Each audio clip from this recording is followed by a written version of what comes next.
here. The most wonderful, wonderful, wonderful, wonderful, wonderful day of the year. Welcome to Werezilla's Retrospective. I'm your host, Werezilla. It's Christmas time, and you know what that means. That's right, Christmas specials. From the Charlie Brown Christmas, to Santa's Coming to Town, to Rudolph the Red-Nosed Reindeer. You remember the most famous reindeer of all? The one with a rather useful genetic mutation that makes his nose glow? Though if you take a closer look at the special or the song, you'll notice Santa and the reindeer only accept Rudolph after he proves he can be useful to them. That's a depressing thought, since before this, his nose was a source of ridicule by them and even shame towards his father. Merry friggin' Christmas to you too, I guess. Though there are more unpleasant ones, Grandma got run over by a reindeer in particular, but that doesn't make Rudolph any easier to watch. Now, how can a follow-up to this movie even be made? The song it's based on doesn't leave much wiggle room for a sequel, though I guess you could deal with the repercussions of Rudolph's newfound fame and how uncomfortable people must be considering how they previously treated him. And this is addressed in Rudolph the Red-Nosed Reindeer and the Island of Misfit Toys. But it's buried under a few other things. So we open with toys being lured away from their kids in the middle of the night by someone who looks suspiciously like every children's stay away from strangers icon I've ever seen. A convenient snowman fills us in that this is the toy taker, who's been doing this for quite a while. More shockingly, though, is that this snowman is played by Richard Dreyfuss. Well, this is not a boat accident. It wasn't any propeller. It wasn't any coral reef. And it wasn't Jack the Ripper. And he's not the only familiar voice in this movie. We get a 3-for-1 in the next scene, where everyone is preparing at the North Pole for Christmas Eve. Rudolph is played by Kathleen Barr. It seems we have some naysayers in the audience. Santa is played by Gary Chalk. Well, that's just prime.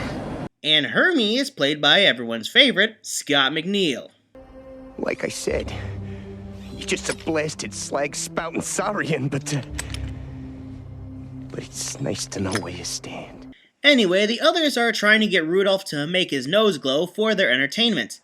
Yeah, you see what I meant earlier about being used? Even Rudolph is hoping to just have a normal nose and life. Not that Clarice seems to mind, but I'll talk more about her later. Anyway, a kite from the Island of Misfit Toys arrives and asks for Hermie's dentistry powers for their leader. Yeah, I should probably tell you right now, this is like the 4th song, and we're only 15 minutes into the movie. And they're all just about as good as this one. Which is to say, not at all. Honestly, this entire scene on the island is pointless. Nothing really gets accomplished. I mean, Hermie fixes the king's teeth, there's another unnecessary song, and they move on to the actual plot.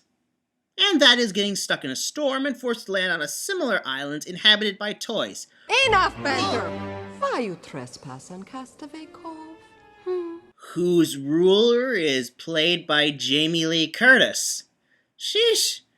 You know, this might actually explain the animation. All the money went into getting all these big names. As we learn, the Queen takes toys that are damaged and fixes them up herself before sending them off to Santa. So then why is there an island of misfit toys at all? If she can do this, what's the point of there being a toy exile island? So much for moral support for old and broken toys. The Queen also promises Rudolph she can fix his nose. Yeah, plastic surgery and fixing a toy are not the same thing, lady. Which he is all too happy to let her. Until Hermie reminds Rudolph about Clarice. Yeah, it's time for me to talk about the love life of Rudolph the Red-Nosed Reindeer. Here's a topic I never thought I'd be talking about. And one you probably never gave a second thought yourself.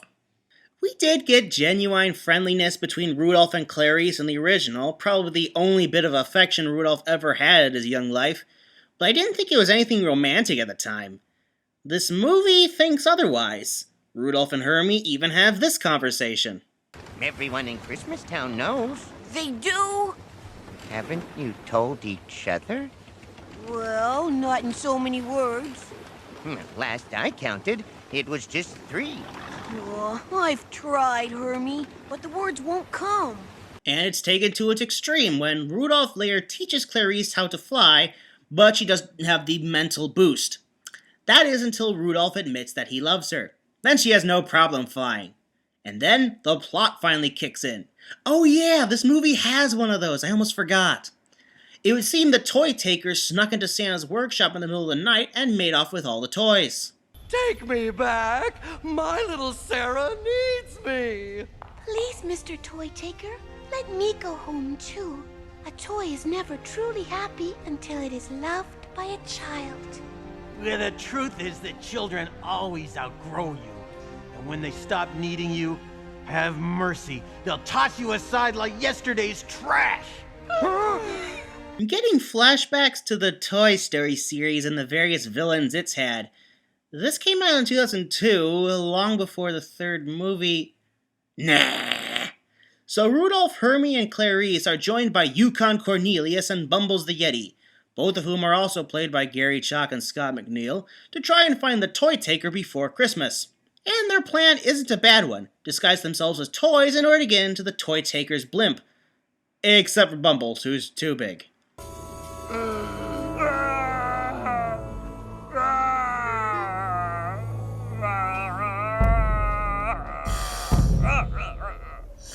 Poor Bumble felt like a He's lost Gary child. Chalk. He's Gary Chalk. A very He's big not child. annoying. If Now, I keep even telling though myself Bumbles that, aren't maybe as it'll come smart. true. They confront the toy taker on board his blimp, only for him to have two contingency plans, and Rudolph and company fall for it both times.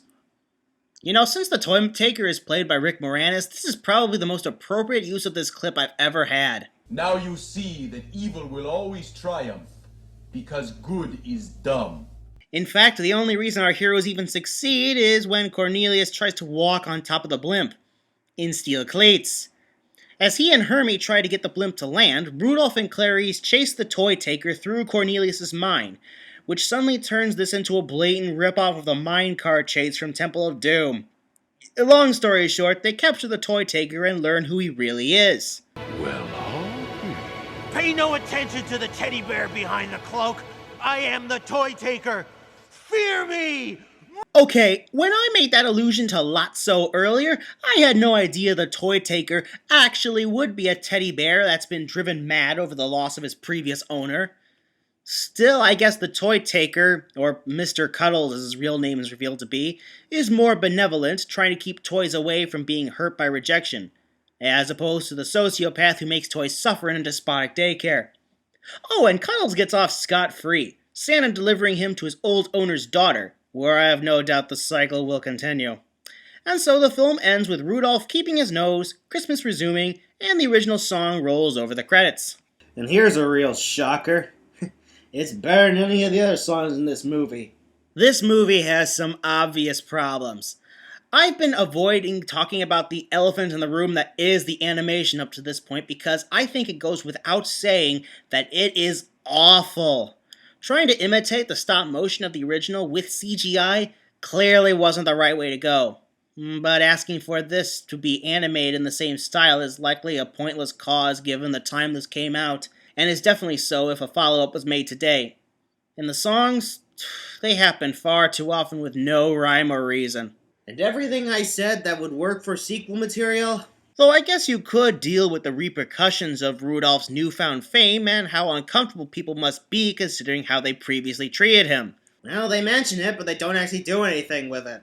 Really? Rudolph wanting a normal nose, his newfound fame, his growing relationship with Clarice?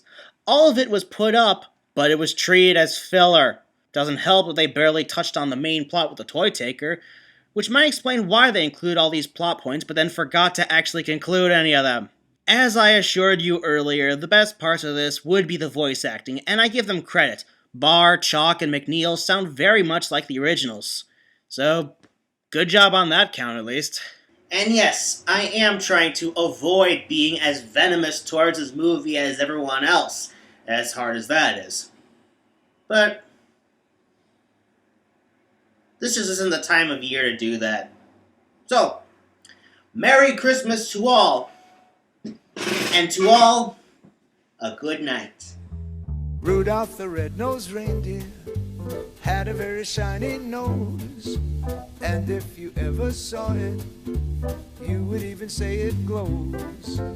All of the other reindeer used to laugh and call him names. They never let poor Rudolph join in any reindeer games. Then one foggy Christmas Eve, Santa came to say, Rudolph, with your nose so bright, won't you guide my sleigh tonight?